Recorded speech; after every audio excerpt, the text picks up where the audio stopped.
We will be exploring the role of libraries and librarians in promoting reading for pleasure.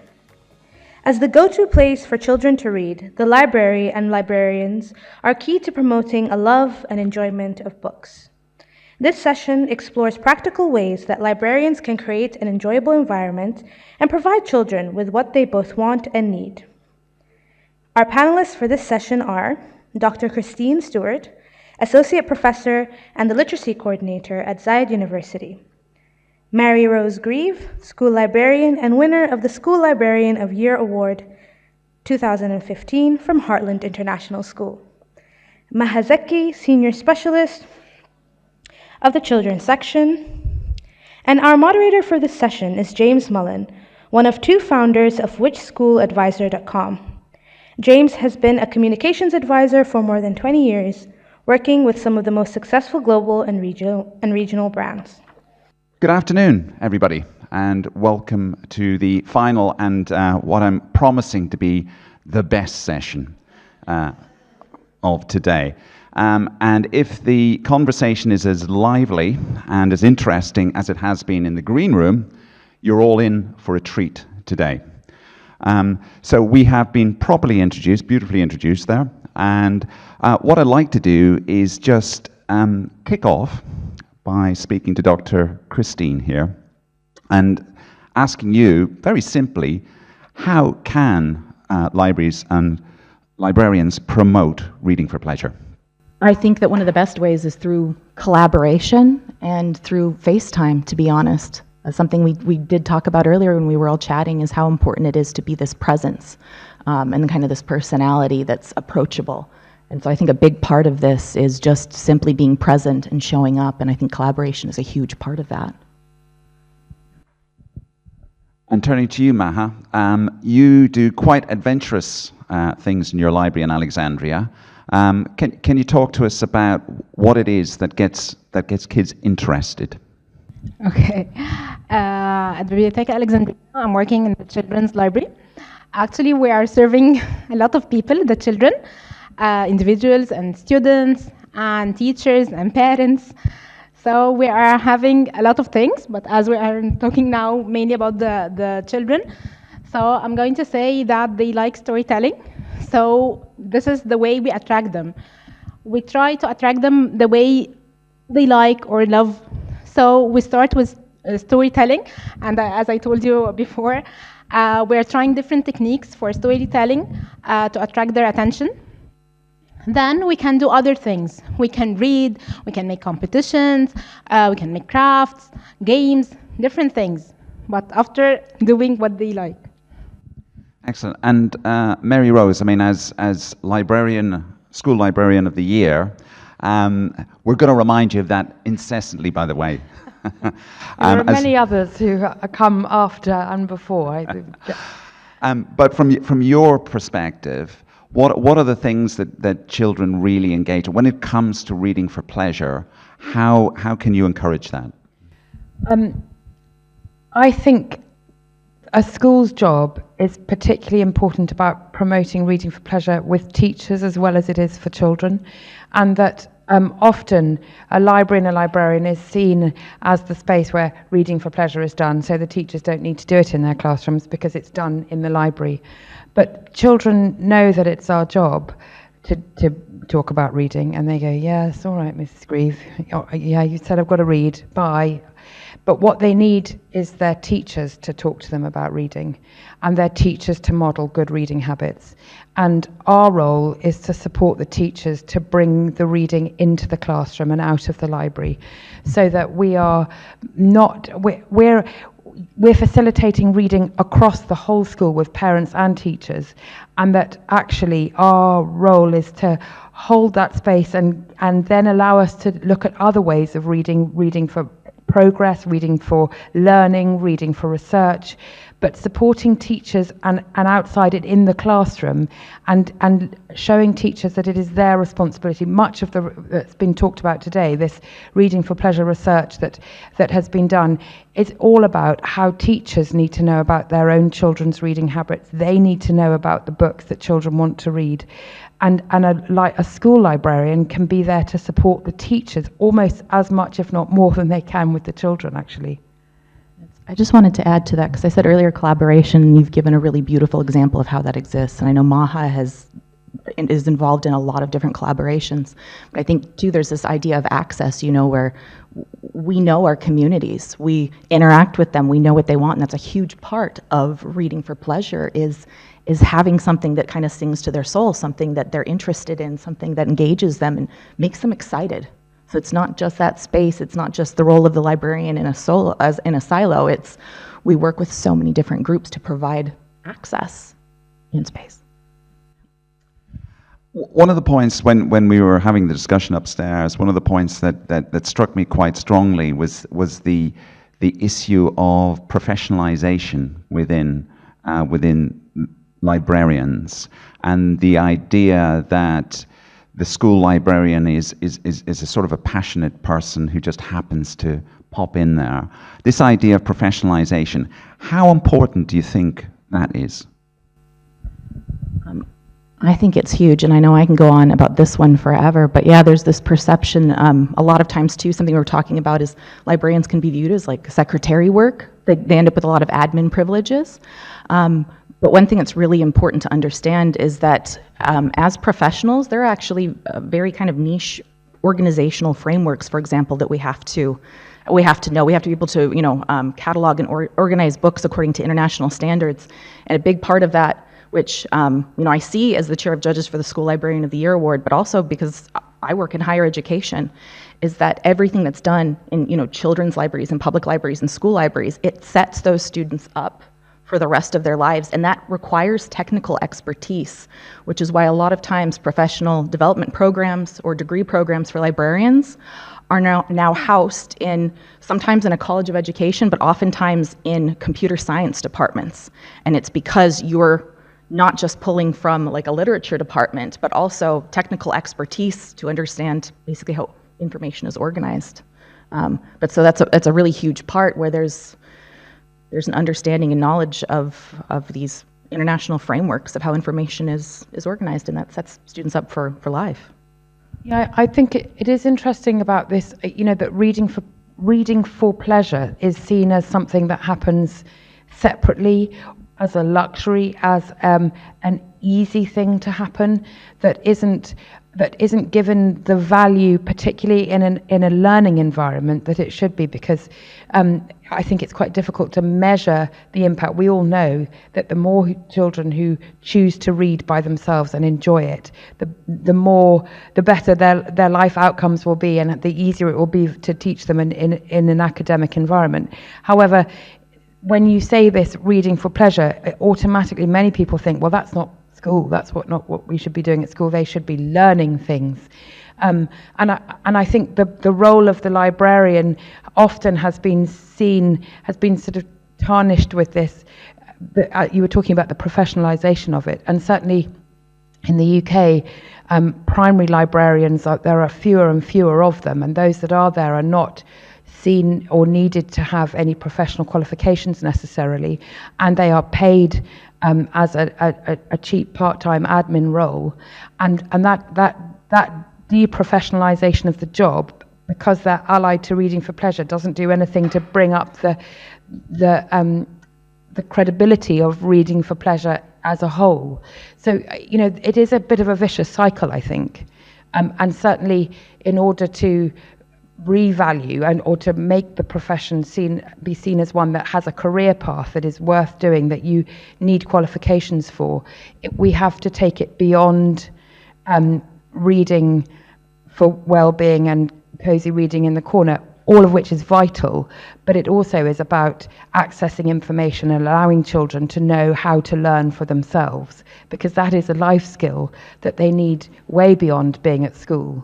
And that critical thought, dealing with when you're reading, what you all have so many secondary children who I say to them, how do you research? Oh, I ask AI.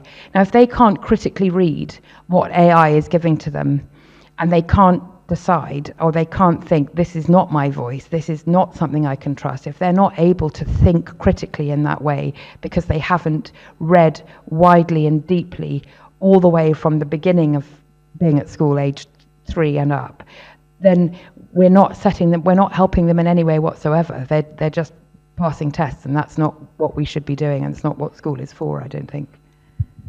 I think the school libraries and university libraries have a misconception that it's for research and learning and assignments only, which they can use it for pleasure also. As for the BA or the Children's Library, one of our goals is to have reading for pleasure and to let the children enjoy the library, enjoy books, enjoy staying in the library, feeling at home. So that's why we are updating the library every now and then, and now we have bean bags so they can sit, so they can feel cozy at home.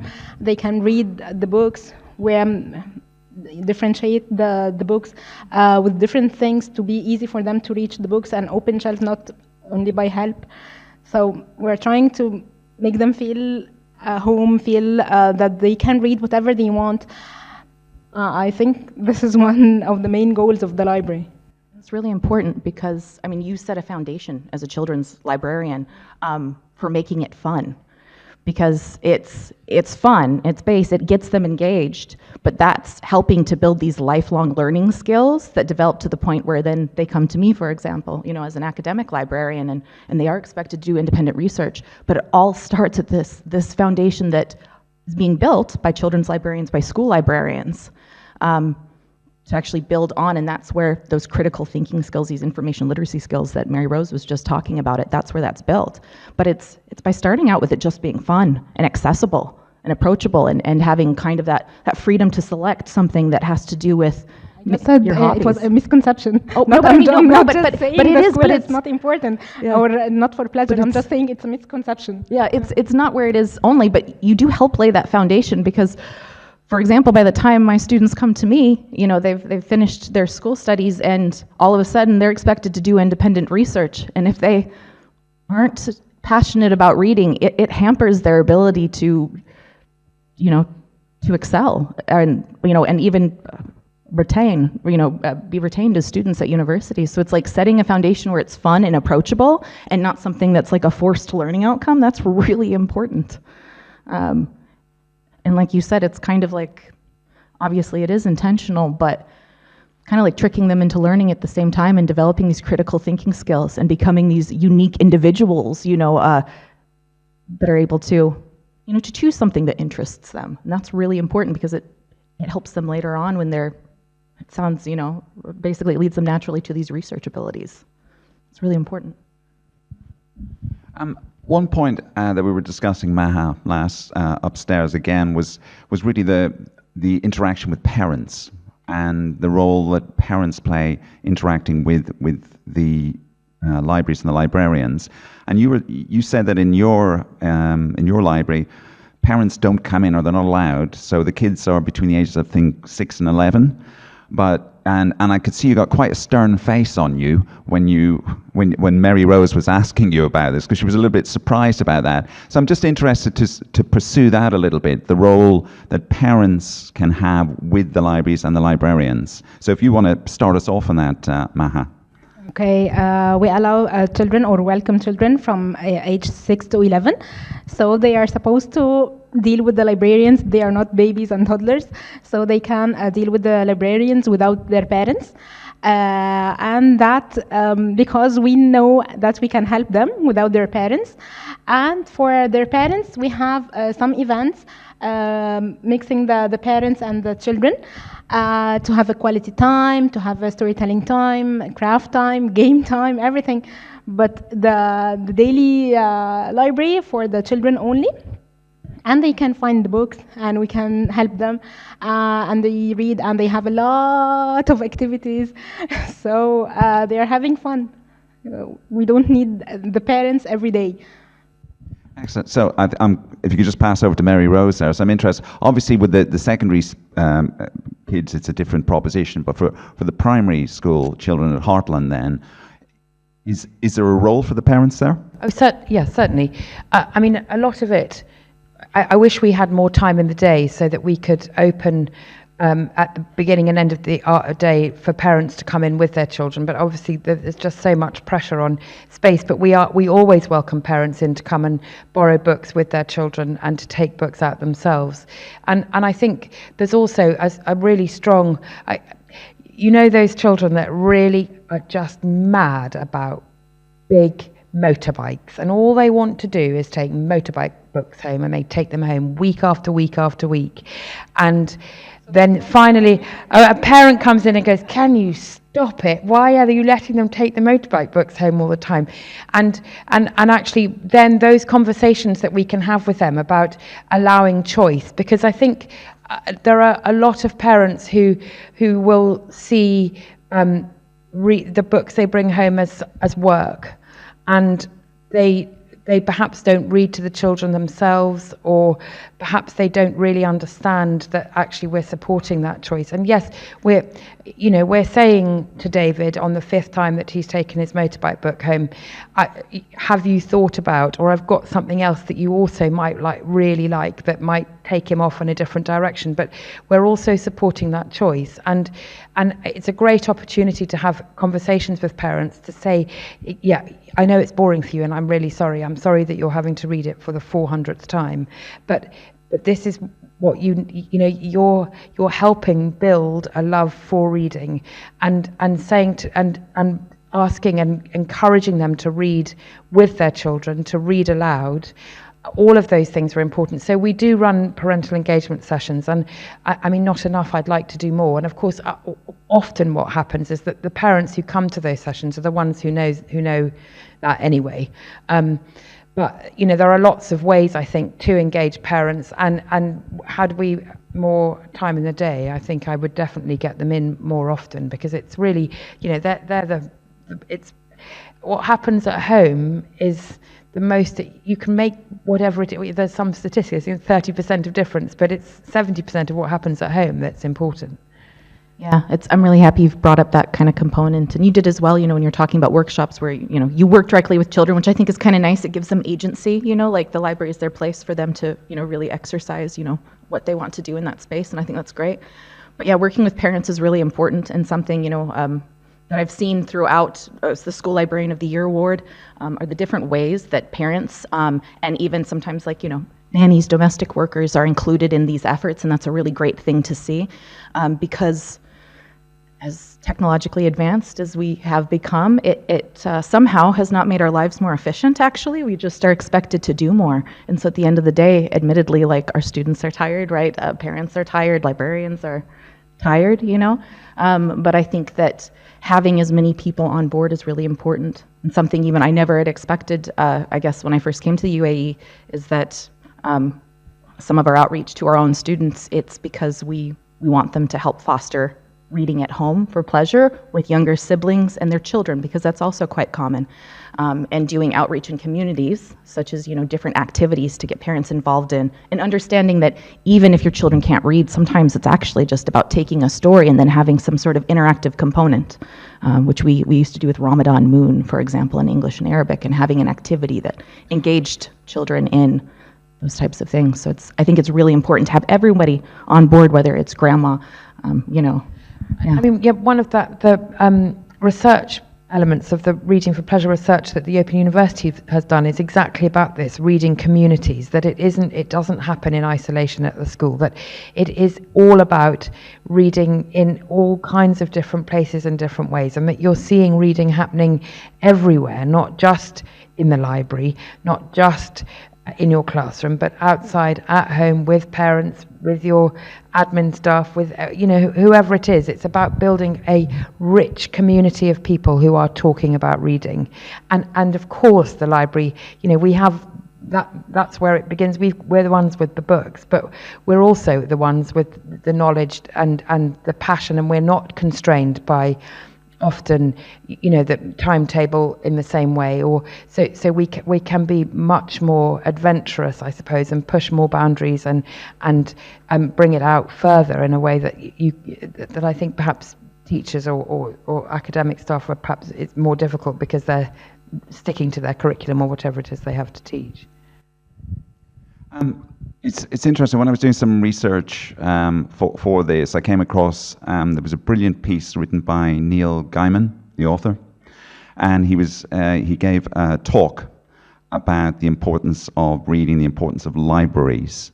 And one of the points he makes in this, and he makes a lot of brilliant points, so I recommend it to anybody to go and have a look at this afterwards.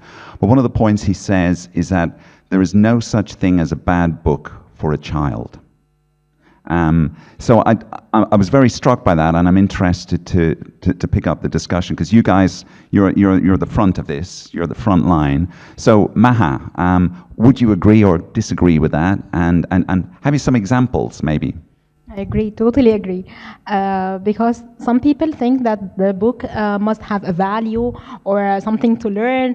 After finishing the story, tell him, what did you understand from the story? What's the value? What's the moral? What's what you can learn from the story? No, I feel that they can read for pleasure, just having fun, good story. Maybe he will know a new vocabulary, new feeling. Maybe sometimes they like the feeling of the story, and when he read the story, he feel the empathy, he likes the hero of the story. That's enough. So no bad book at all. So you must have examples then of people who have, you've worked with, who perhaps came in, were not that interested initially in reading, but were struck. They had that sort of light bulb moment. That must be very rewarding as a librarian. Yes, some children, they came to the library, they don't like books, they don't know what to read, so we are trying to know their interest. What do you like? Do you like space? Dinosaurs, mummification.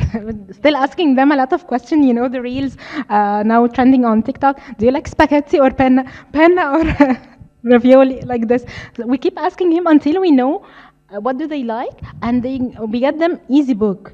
According to his age, maybe it has pop-up, texture to touch, sounds, QR code to scan it and play a game on his mobile after finishing the book. So after finishing the book, he came and say, "Thank you, I like the book, I will come again." That's enough for me.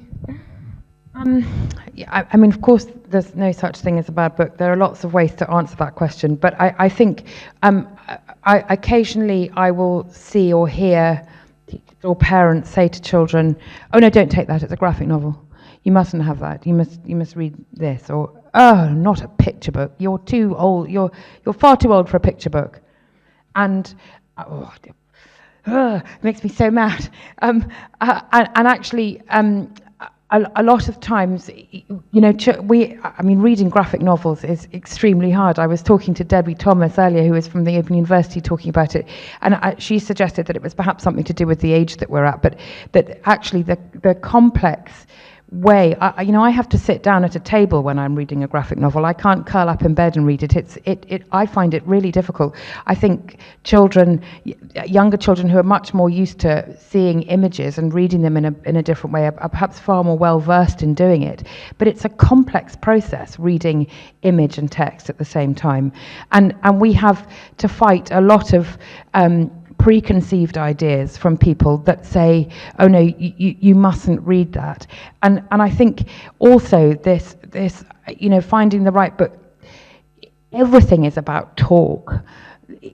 Reading for pleasure is about talking to each other. It's social. The process of doing it can only evolve around talk.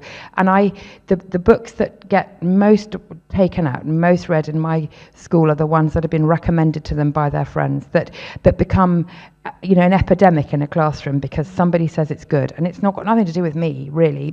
The teacher might have started it, but it's very rarely me that starts that chain reaction. I can wave it around, but it's the powerful talk that happens between those children and their friends, and just challenging these misconceptions that there are you must read a book. Now you're 11, you can only read novels. You must read a long book. that sort of thing we've really got to start pushing, and that's an adult perception. That's adults mediating in a way that they shouldn't. We should be showing them how not to, I think. I just wanted to add to this, just kind of from, I guess, my context is that, whether there's like a bad book to read or something, and it's interesting because when I first started at Zayed University 9 years ago, we had English literature in our collection, and we had Arabic literature in our collection. But we didn't actually have books that were intended for pleasure reading. All of that Arabic literature and English literature, it was directly linked with course curriculum.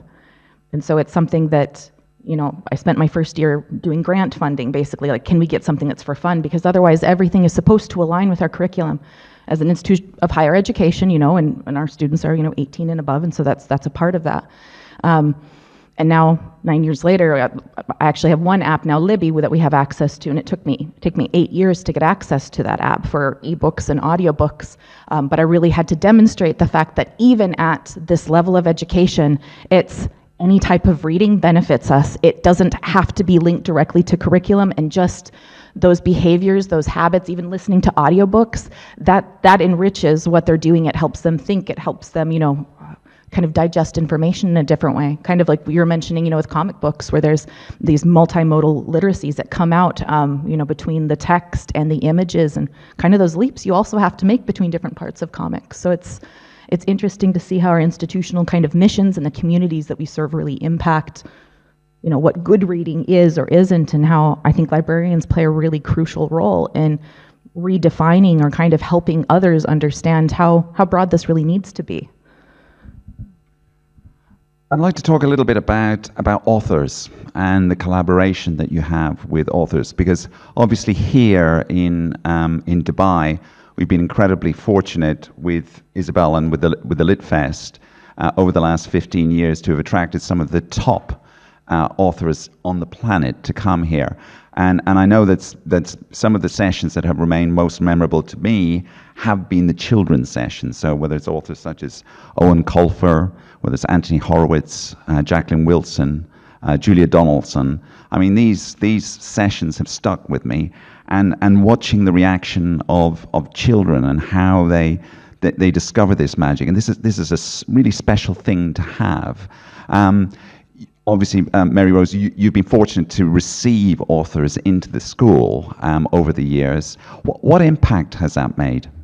It makes a huge impact. And I know there's been a lot of research on this from all over the place, but I can see we get an author in and people are still wanting to read that author's book months and months afterwards. We had an author pre-COVID, two authors who came together pre-COVID, and obviously we have a very, Dubai is a very transient population, but I still have children who talk about, who can remember them coming, who can remember, they can't come in isolation. I know there are brilliant librarians in the audience who do amazing things with promoting and building up the arrival of the author, and getting people excited for it. So, we had one year these authors came and their book was about a dragon, and we hid dragon scales around the school, and whenever anyone found one in their classroom, they came and they got a bookmark, and the dragon then slowly became to life on a display board, and the excitement was there. So it built up a sort of schema, I suppose, in their head. So then when they came, they remembered, and even now I have children 5 years on who go, I really want to read that book again, actually. It was really good, I remember it. And those experiences, and then listening to the author talking about it and talking about their process of writing, because actually it's not just reading the stories, it's hearing about how somebody thinks about those stories and puts them down on paper that makes them want to be a writer too. And so then you see them coming afterwards. I've written a book because I heard what this author said. We had Hannah Gold, and they're still, every time a new, she's got a new book coming out, and I show it to the children, they go, yes, another one. They feel like she belongs to them. And there is, Isabel knows, because there isn't the power of having that person in front of you talking about what they've done, showing you their book, signing their name.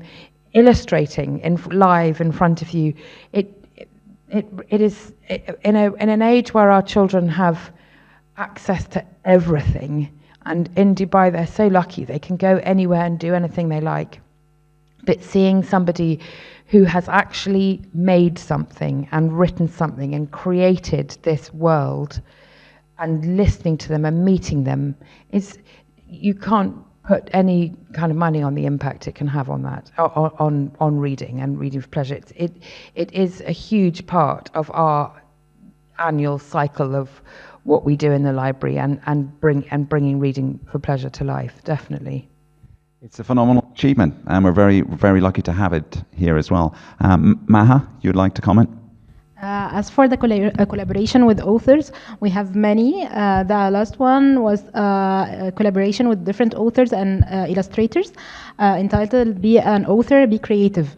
The authors and illustrators, they came and stay with the children for a while, and they talk how they get the idea of writing the book and how to draw it or how to illustrate it.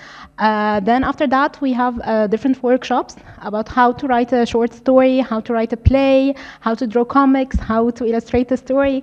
And the children are excited more than I expect myself. I thought now they are just reading. They are going to write? No, it's amazing. They are very interested. Fabulous. So we've reached the time in the session where we're going to turn it over to you guys, and I'm sure you've got, based on the very interesting debate and discussion up to now, I'm sure there are lots of questions buzzing around there.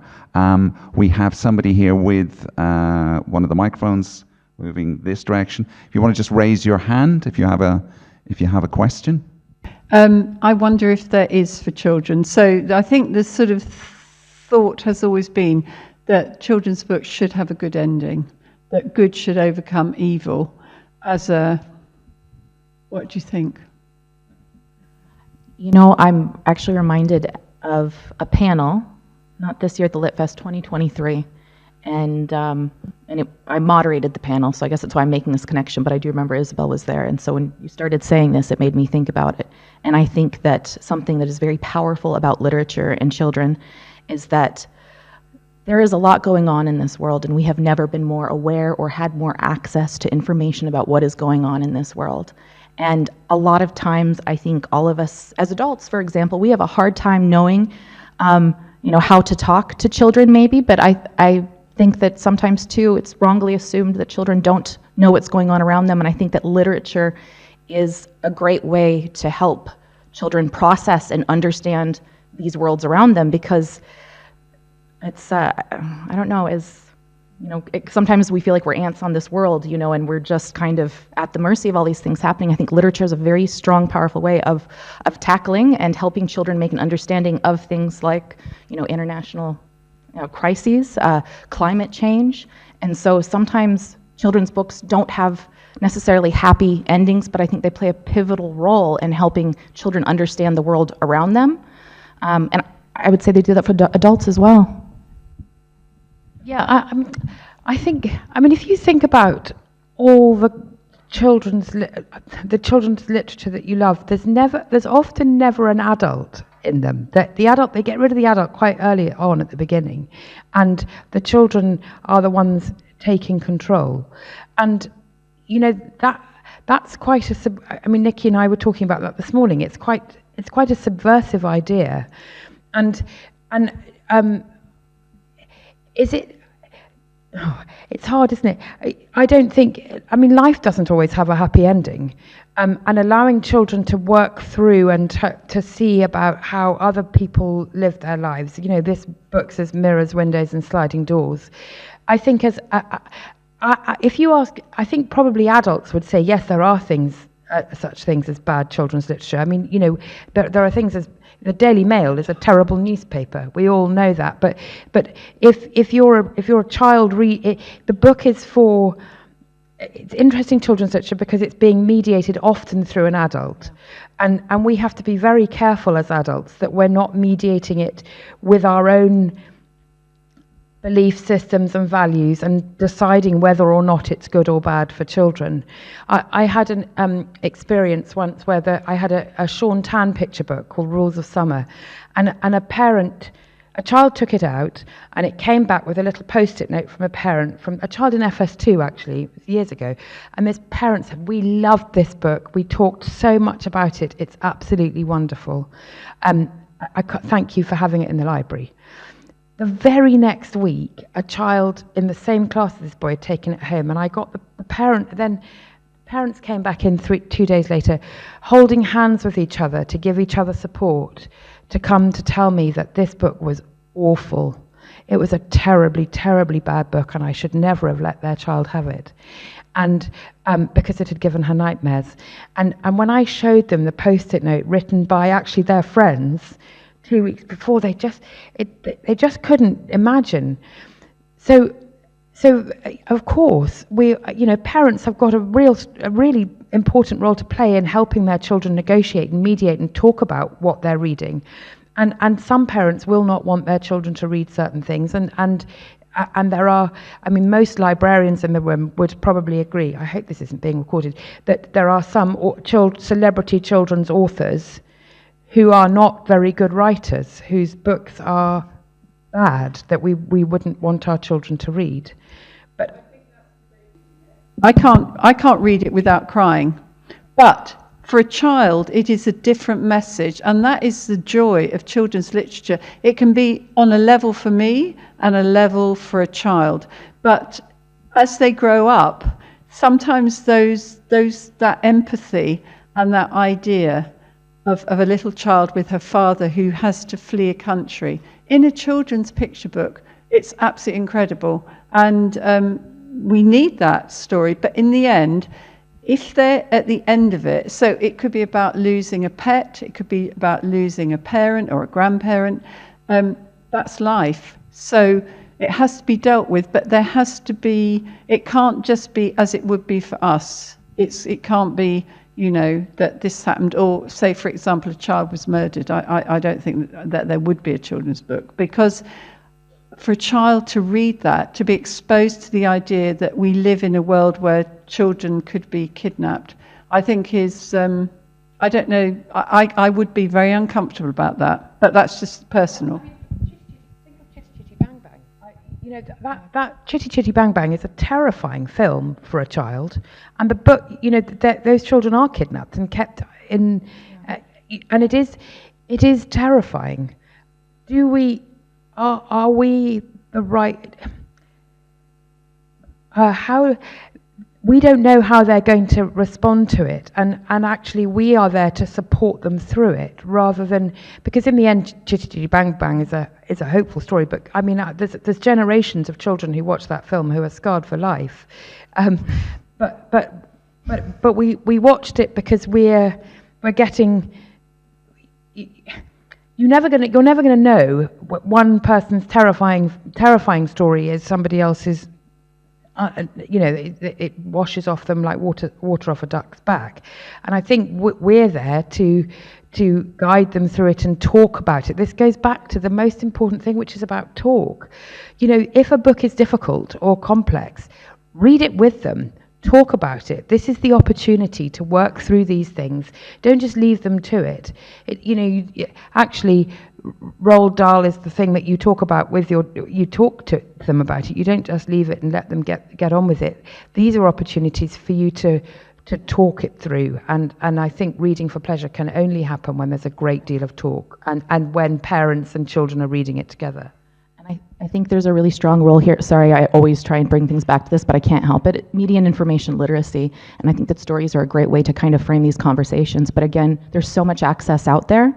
It's not that there isn't access, but it's, what kind of access by who, and being able to understand what's true, and create meaning out of it. That's the role of kind of humans in all of this, in technology and AI in this very digital landscape that we're in right now. And so I think that it's important for us to also have these skills that are scaffolded through, reading for pleasure, for example. It's incredibly important because we have access.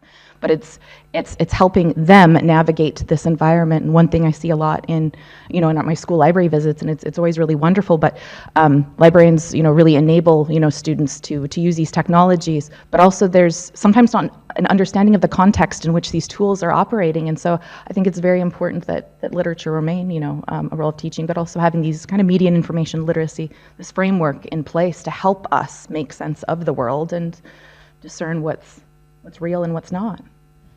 In our writing short stories workshops in the library, the children now, they are aware of different things and aware of the life. So now they are writing not sad ending or a terrifying ending, but they are not writing happy ending. They know that life is not easy and they have different issues in their life.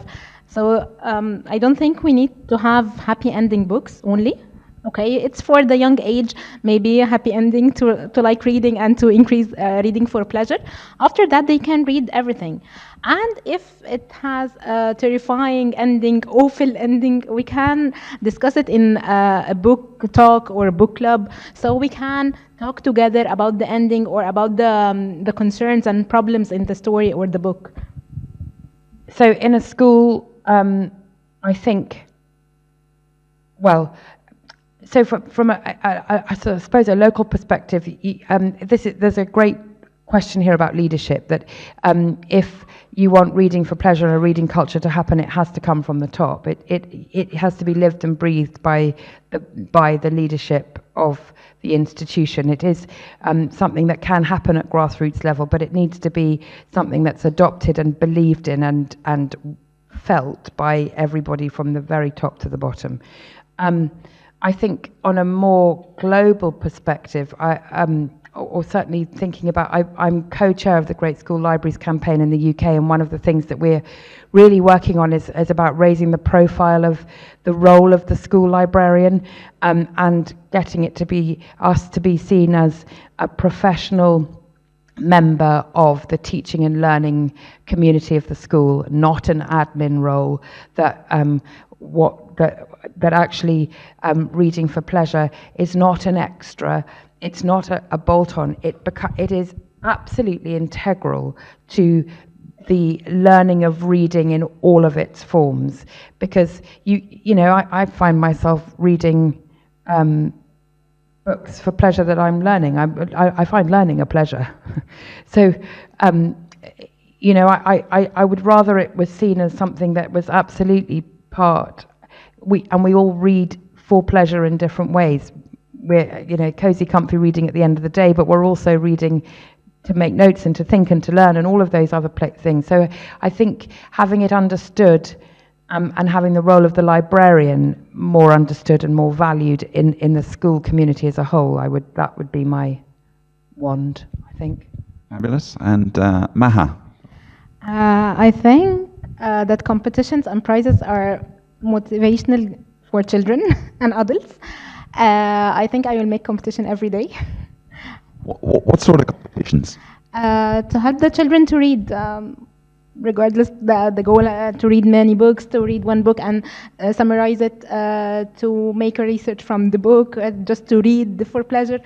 I feel competition is amazing, so I want them to have a lot of competitions and get prizes, because they will remember the books they read, so they get this prize. I think I will make more workshops than we do related to the books, so the children like reading and think that we can get good things from the book. Because when we finish any workshop, we tell them that we used this book to prepare the workshop, and we get the pictures from this one, so they feel okay. I want to borrow this one now, and all the children come to one book they want to borrow it. So if we are making a lot of workshops, they will borrow all the books in the library. So lots of competitions ahead in Alexandria. And for you, Kristine? Mary Rose, I think, did a really good job of, kind of talking about the role of understanding, I guess, the role of libraries and librarians in this work. I think opportunities for professional development, I think, was maybe a part of that as well, the acknowledgement of this being a profession with, yes, maybe perhaps and most definitely a love of reading, but also you know, I guess access to more professional development to help us understand these systems and structures and technologies better so we can actually provide access, because that's a lot of what we do, and there's a lot of kind of technicalities involved in that. But I think also I think collaboration, like increased collaboration, or making collaboration, like if I had that magic wand, I would say that we magically just had these organic, you know, kind of grassroots collaborations that happened, and we always had the time to do this. We can make the collaboration between the three of us now. So yeah, collaboration all around, but I mean, ideally, if it was like a magic wand, it would be easy, you know, easily facilitated and just happen organically, and we would all have more hours, I guess, available to do those things. Yes, so the collaboration, I mean, it was interesting when that happened around the table, you guys were talking about it, and it was almost like, well, yeah, why don't we start it? And perhaps that is the challenge. Perhaps you guys are the guys who are going to start it, and the rest of you here who are school librarians, perhaps it's the time to do this, to collaborate. Yes, I think we need to have a regular meeting to brainstorm different ideas, to share experience with different librarians and different libraries. Even having the meeting with Tina and Mary was very helpful, because I know about the academic libraries and school libraries, which I don't know before. So I'd like to call for a meeting. Let's do it. I mean, we've already done it actually today, and you've been present at it, and I think it's been a fascinating discussion. I had it upstairs, you've had it down here. I told you it would be the best session, and I would just like to thank once again our wonderful panel. So we've got Dr. Kristine Stewart, we got Maha Zaki, and we got Mary Rose Grieve. If you could just put your hands together and show your appreciation.